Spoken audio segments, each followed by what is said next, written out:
અકોટા ટાઉનશીપમાંથી ₹10.20 લાખની પ્રતિબંધિત ઈ સિગારેટ ઝડપાઈ. વડોદરા એસઓજીની કાર્યવાહી. 408 નંગ ઈ સિગારેટનો જથ્થો કબજે. 2 શખ્સ વોન્ટેડ.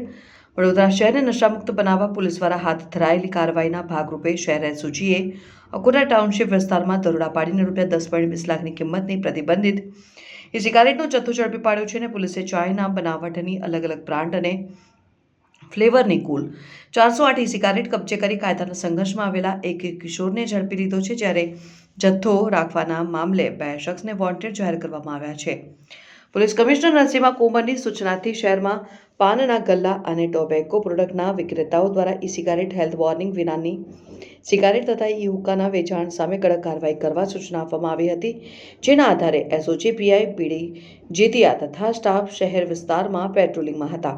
દરમિયાન એસઓજીના હેડ કોન્સ્ટેબલ વિક્રમસિંહ પ્રવીણસિંહને બાતમી મળી હતી કે સેફાન ઉર્ફે બાબા ઇકબાલ મેમણ અને અવેશ રફીક પટેલે અકોટા ટાઉનશીપમાં ભાડે મકાન રાખી તેમાં ઈ સિગારેટનો જથ્થો સંગ્રહ કર્યો છે અને ગ્રાહકોને છૂટક વેચાણ કરવા માટે આવે છે. બાતમીને આધારે એસઓજીના પીએસઆઈ આર.એન. સિસોદિયા તથા સ્ટાફ અને પંચોને સાથે રાખી અકોટા ટાઉનશીપના મકાન નંબર B99ના 3જા માળે દરોડા પાડવામાં આવ્યા હતા.